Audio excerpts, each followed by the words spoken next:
ସାଙ୍ଗ ମାନେ ହାପି ଗୁରୁବାର ଆଜି ଥିଲା ମାର୍ଗଶିର ମାସର ଶେଷ ଗୁରୁବାର ଆଉ ପୂର୍ଣ୍ଣିମା ଏଠି ମାଆଙ୍କୁ ଟିକେ ମୁଁ ପୂଜା କରିନେଇଥିଲି।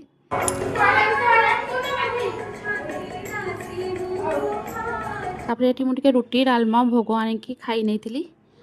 ପୁଅ ପାଇଁ ଏଠି ମୁଁ ଅରୁଆ ଭାତ ଡାଲମା ଭଜା ସବୁ ଆଣିଥିଲି ତାକୁ ବି ଟିକେ ଖାଇବାକୁ ଦେଇଥିଲି। ଏଠି ଆମେ ମିଶିକି ସମସ୍ତେ ବାହାରି ପଡ଼ିଥିଲୁ ଆଜି ଆମ ଗାଁକୁ, କାହିଁକିନା ମାର୍ଗଶିର ମାସ ପୂର୍ଣ୍ଣିମାରେ ଥିଲା ବାପାଙ୍କର ଜନ୍ମଦିନ।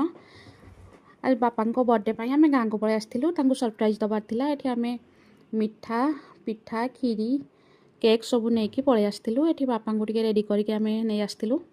ବାପା ଆସି ଯାଇଥିଲେ, ଆମର କେକ୍ କଟିଂ ଷ୍ଟାର୍ଟ ହେଇଯାଇଥିଲା। ଏଠି ଆମେ ମିଶିକି ସବୁ ବାପାଙ୍କୁ ୱିଶ୍ କରିଥିଲୁ ଆଉ ବାପା କେକ୍ କାଟି ଦେଇଥିଲେ।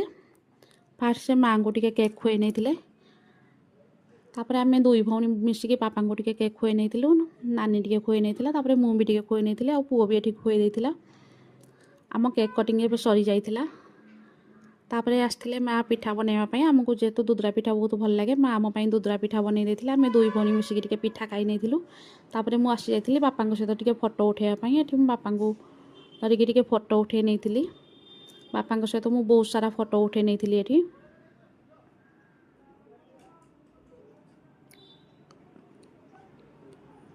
ତାପରେ ଆମକୁ ଅନୁଗୁଳ ଯିବାର ଥିଲା, ଏଠି ଆମେ ଅନୁଗୁଳ ବାହାରି ଆସିଥିଲୁ ମାଆକୁ ବାଏ କହିକି।